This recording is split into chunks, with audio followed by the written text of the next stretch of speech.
Well, here I am back home again, and here's Pippy Chops on his favourite place on his great big long couch with his beloved Poppy. So I think he's a bit bored actually to be home because it was so exciting in the van, and although he loves all the space, he's a bit spooked by our pussycat who's very unpredictable.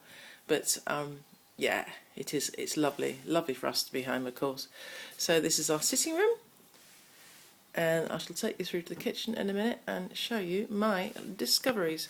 So Pops, I'll just turn you around, and if you just tell me, am I in the shot?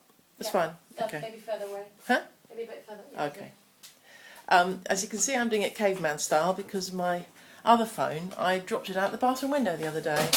Not a good idea. So I've had to resort back to my old iPhone, which hasn't got a video show on it, and I've just got to do the whole thing in one take.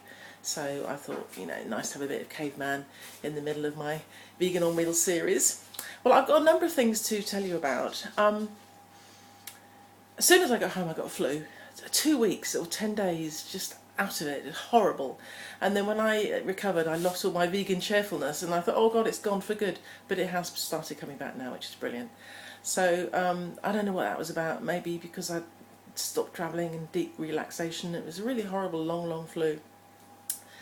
So that's over now, and one of the things I'm trying is something called the Fodmap diet, because I have a little bit of IBS symptoms occasionally, and I heard of this Fodmap, which stands for long scientific words, which basically are short chain sugar carbohydrates in the gut which ferment rather than passing through quickly, and there are some foods which are very high in these carbohydrates, which if you exclude all of them and then test each one out, you can see which ones are the culprits. So I've had to have a fairly bland diet for a week or so, where certainly no wheat, and the only pulses I can have are actually chickpeas, lentils and TVP, the soya protein, and no onions or garlic or mushrooms or avocado or apples.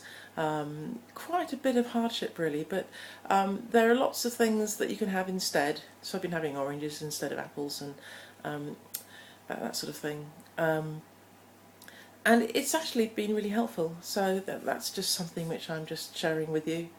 Some of the other things, I'm going to turn it around now. I've learned how to make sourdough bread from a sourdough starter. This is the sourdough starter, which you basically feed every day or every week. If you leave it in the fridge, you have to feed it every week. If you leave it out, you have to feed it every day, with its weight in water and flour, and it goes all bubbly. This isn't bubbly at the moment because I've only just used it to make this loaf.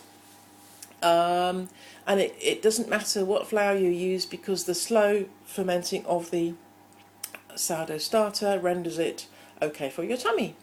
So that's going to be good. Some of the products I've discovered since I've got home, went to Asda, and this lemon cheesecake is really lovely. The topping's lovely. I'm not so keen on the base.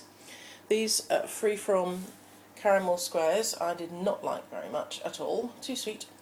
This is the milk that we're supposed to have when we're on my special diet. And the other thing, which I really loved but can't show you because I've eaten them all, is stem ginger cookies from Asda, which are really lovely. They're a keeper. And the other thing which I've discovered this week has been really exciting is jackfruit.